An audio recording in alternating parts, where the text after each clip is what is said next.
Selamat sore Bapak, perkenalkan nama saya Justina Yusri Nirwanda Dian, NIM 20030301115,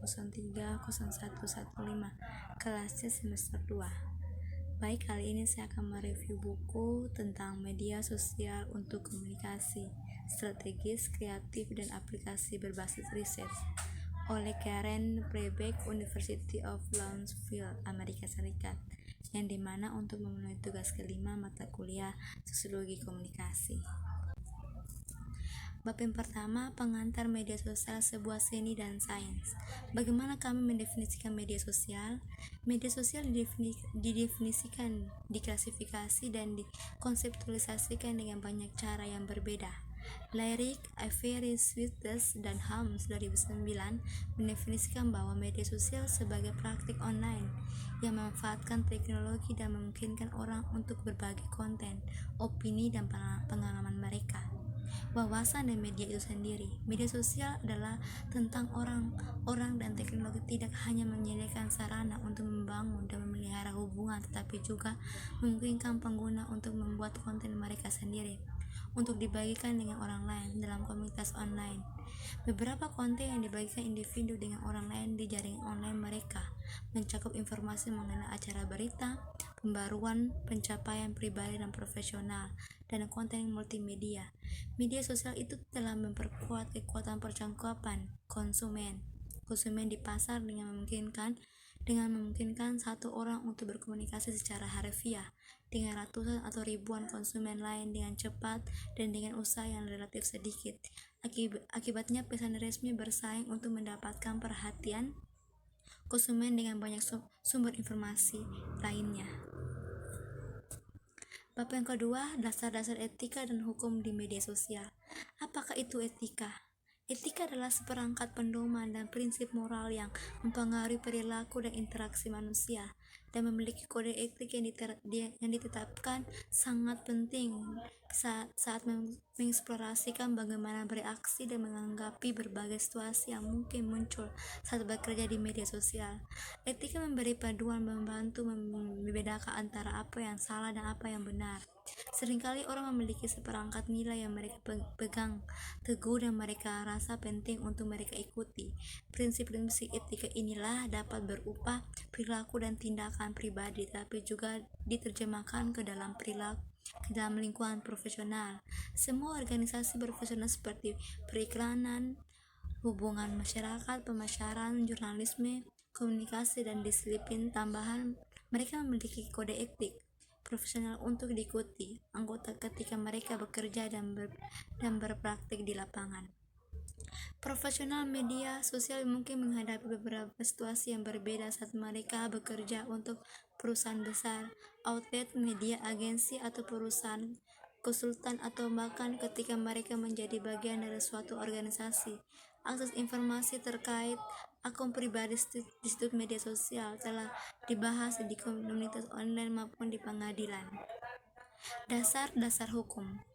Perjanjian persyaratan layanan. Sebelum mendaftar untuk akun media sosial, memastikan untuk meninjau persyaratan layanan. Perjanjian TOS umum untuk semua akun dan diketahui menguraikan syarat dan penggunaan atau aturan yang ditentukan oleh perusahaan induk seperti Facebook, Twitter, Instagram. Di setiap KL, platform menyatakan dengan jelas apa yang dapat dan tidak dapat dilakukan untuk pengguna di situs media sesuai sosial masing-masing.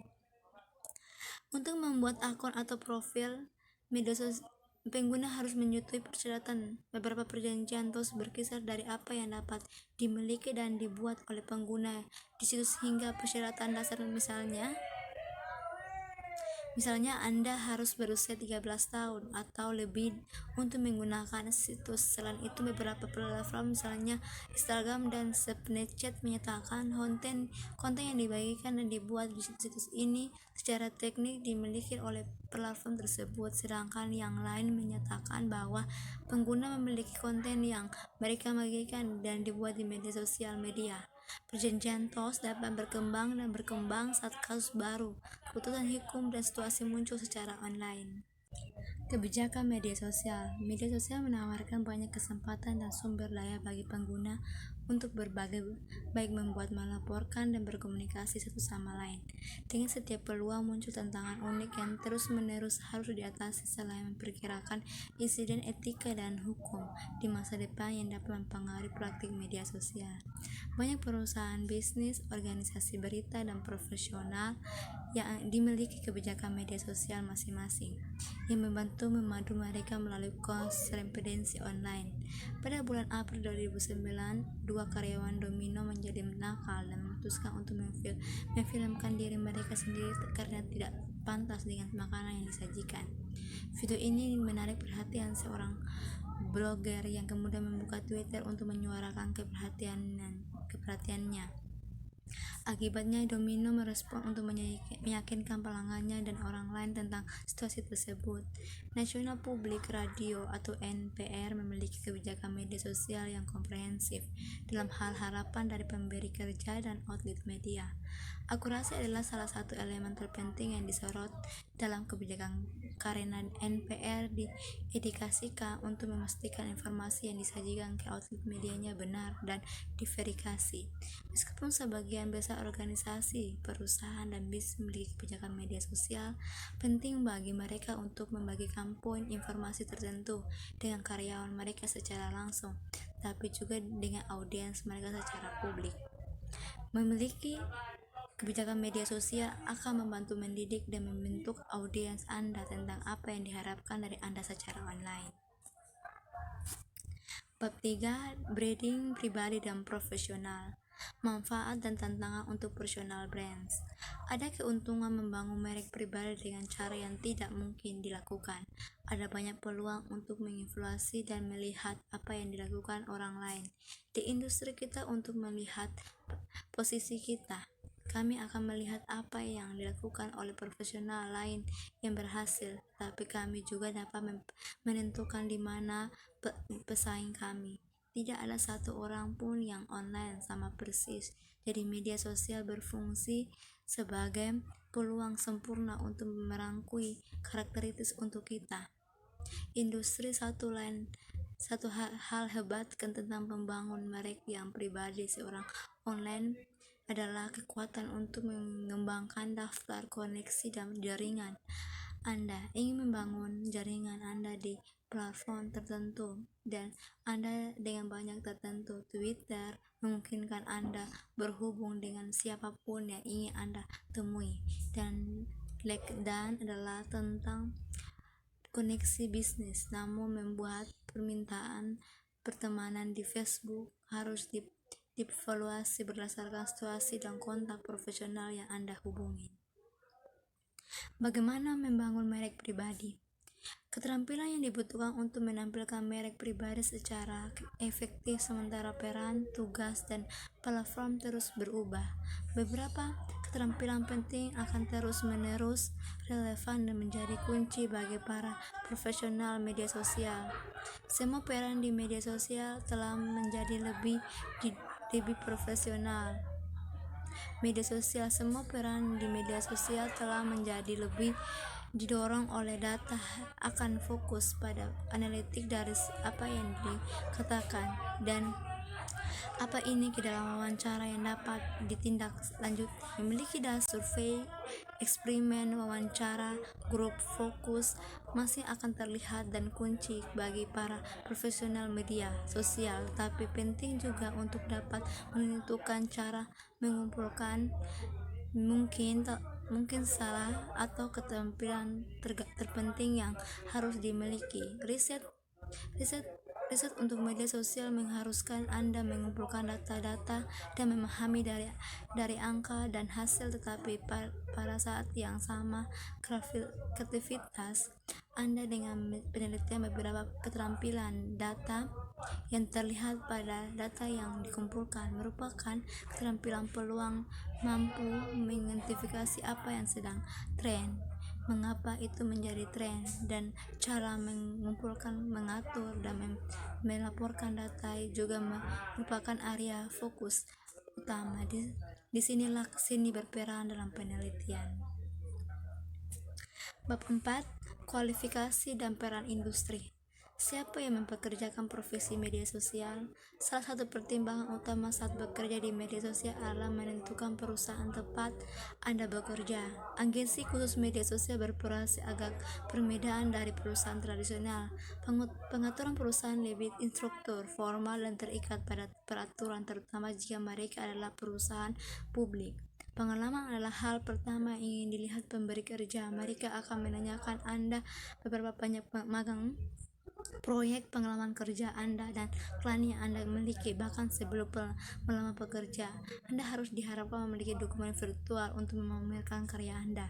Persyaratan lainnya tidak begitu jelas, misalnya pekerja dalam olahraga tidak hanya membutuhkan tingkat pengalaman olahraga yang kuat, tapi juga kemampuan untuk membangun jaringan dan terlibat dengan komunitas olahraga.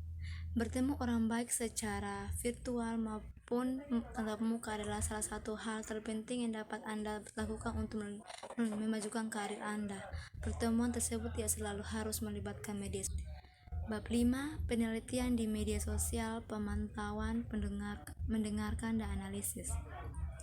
Pentingnya riset untuk media sosial dan komunikasi strategis.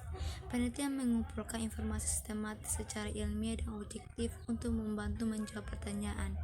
Ini adalah campuran abu-abu yang mengikuti kontinen panjang dari atribut berbeda yang menyulitkan untuk menentukan metode, layanan, platform, atau metrik yang akan digunakan. Hal ini bersama dengan perubahan pada platform menyulitkan pelaporan wawasan aktual yang membantu mendorong keuntungan, penjelasan, pertumbuhan pendapatan, pembangunan komunitas, dan perolehan prospek untuk mereka dan pengguna. Beberapa metrik dapat menyesatkan dengan menampilkan jumlah yang besar yang dapat menggunakan merek dan profesional untuk berpikir bahwa segala sesuatunya berjalan dengan baik, padahal sebenarnya tidak. Menggunakan data yang disediakan oleh platform seperti Facebook dan Twitter nampaknya dapat membantu. Strategi konten dan pesan membantu menciptakan cerita yang kemudian menggeser gelombang dan mempengaruhi percakapan dan dialog di komunitas yang bermakna dan beresonansi dengan audiens melalui kekacauan kebiasaan yang terjadi. Mengapa kita membutuhkan riset di media sosial? Penelitian selalu sangat bermanfaat untuk memadu praktik seperti dalam pemasaran, komunikasi, hubungan masyarakat, dan disiplin ilmu terkait dan merupakan tugas utama profesional media sosial.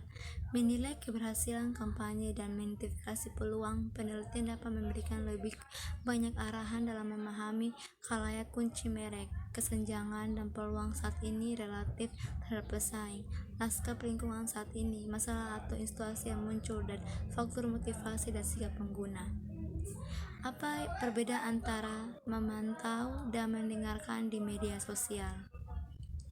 Pemantauan dan pendengaran adalah dua hal istilah yang paling sering diperdebatkan dan didiskusikan untuk mengukuran media sosial, karena keduanya terkait tapi memiliki perbedaan yang berbeda.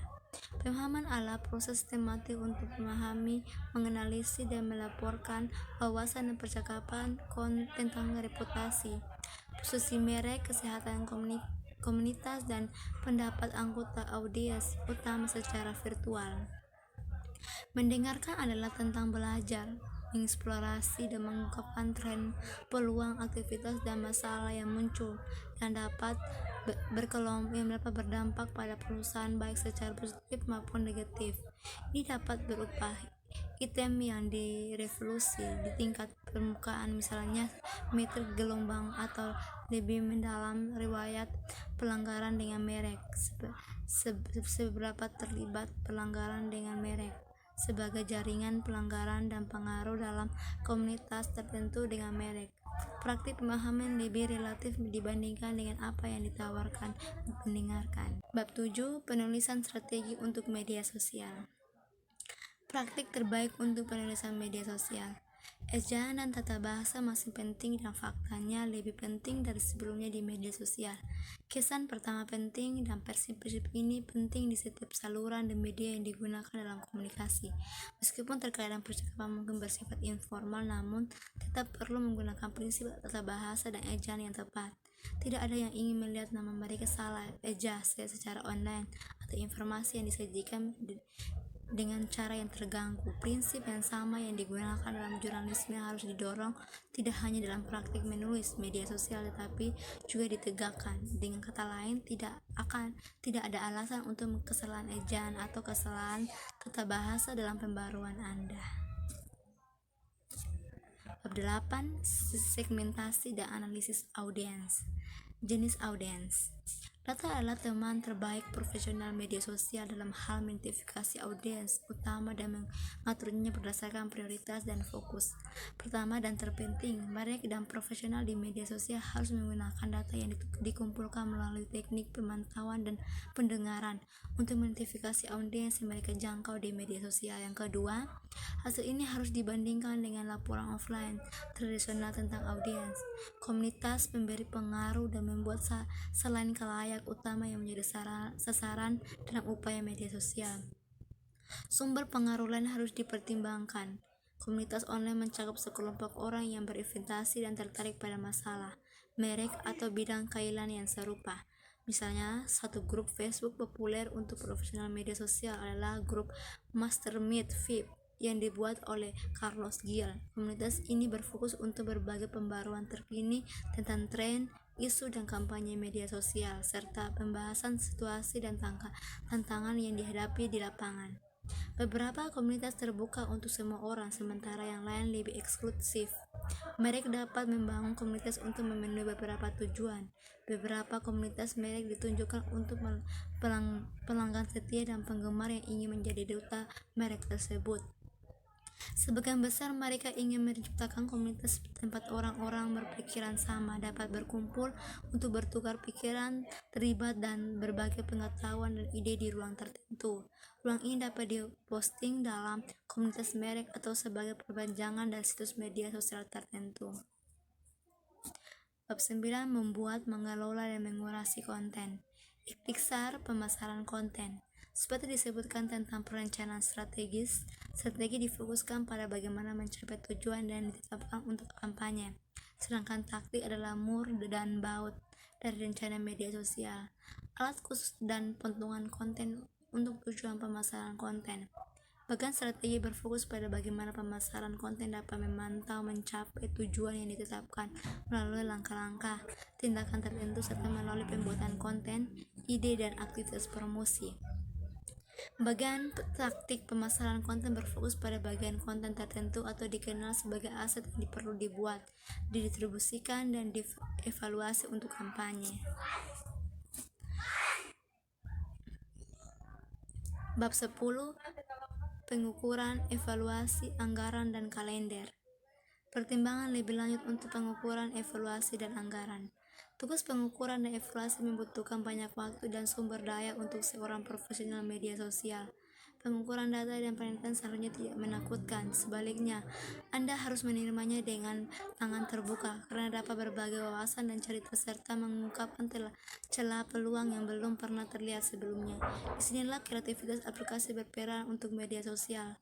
Tanpa wawasan dan data, kita mungkin tidak memiliki justifikasi atau alasan untuk aktivitas kita di media sosial. Untuk menerapkan strategi pengukuran media sosial secara efektif untuk bisnis, perusahaan, atau merek individu, perhatikan tips dan praktik terbaik berikut ini. Gunakan bahasa sederhana yang tidak penuh dengan jargon. Analisis pengukuran dan bentuk evaluasi lainnya memiliki banyak jargon. Pengukuran dan bentuk evaluasi lainnya memiliki banyak jargon. Meliputi aspek pengukuran dan analisis sudah agak berlebihan, jadi pastikan Anda jelas, ringkas, dan mampu mengkomunikasikan wawasan Anda dengan cara yang memungkinkan semua orang memahami metrik dan bagaimana mereka berkontribusi pada keuntungan merek, baik secara finansial maupun dan dalam hubungan dan reputasi mereka di antara anggota audiens mereka. Sekian dan terima kasih.